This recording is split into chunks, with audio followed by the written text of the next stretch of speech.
আপনারা দেখছেন ২১শে টেলিভিশন। চট্টগ্রাম বন্দরের সক্ষমতা বাড়াতে নির্মিত হচ্ছে পতেঙ্গা টার্মিনাল। এই টার্মিনালের নির্মাণ কাজ শেষ হলে কমবে জাহাজ জট, দ্রুততর হবে কন্টেইনার হ্যান্ডেলিং। তবে সম্ভাব্য বাণিজ্য প্রবৃদ্ধি বিবেচনায় ব্যবসায়ীরা বন্দরের পরিধি আরও বাড়ানোর তাগিদ দিয়েছেন। বিপ্লব মজুমদারের ক্যামেরায় চট্টগ্রাম বন্দর নিয়ে একরামুল হকের 4 পর্বের ধারাবাহিক প্রতিবেদনের প্রথম পর্ব, জানাচ্ছেন সমর ইসলাম।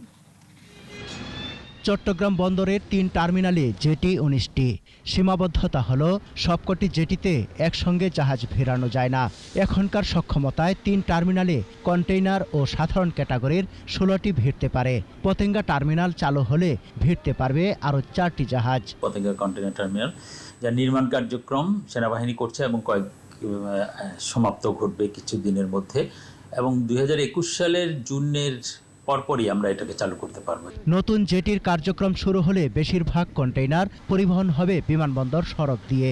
একই সঙ্গে যুক্ত হবে নতুন রেলপথ। এটা রেলওয়ে কানেক্টিভিটি এর প্রকল্পের সাথে ধরা আছে এবং রেলের মাধ্যমে এই কন্টেইনারগুলোকে শহরমুখী অথবা ফুলজারহাট বিভিন্ন ডিপোতে প্রেরণ করার চিন্তাভাবনা আছে। ভারতের কয়েকটি রাজ্যের পণ্যও এই বন্দর দিয়ে ওঠানামা হচ্ছে। তাই চট্টগ্রাম বন্দরের পরিধি আরও বাড়ানোর তাগিদ ব্যবসায়ী নেতাদের। এক্সপোর্ট টার্গেট যদি আপনি 60 বিলিয়নের টার্গেট ফুল করতে যান, তাহলে কিন্তু যে পিসিটি পতেঙ্গা কন্টেইনার টার্মিনাল এটা হয়তো চলে আসতে পারে, এটা খুব বড় না, তারপরে এটা দিয়েও কিছু কভার হবে। গত অর্থ বছরে চট্টগ্রাম বন্দর দিয়ে 28 লাখ কন্টেইনার ওঠানামা হয়েছে। চলতি অর্থ বছরে এ সংখ্যা আরও বাড়তে পারে। পতেঙ্গা টার্মিনাল চালু হওয়ার সম্ভাবনা আগামী জুনে।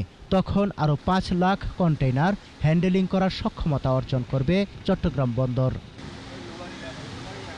সমর ইসলাম, ২১শে টেলিভিশন।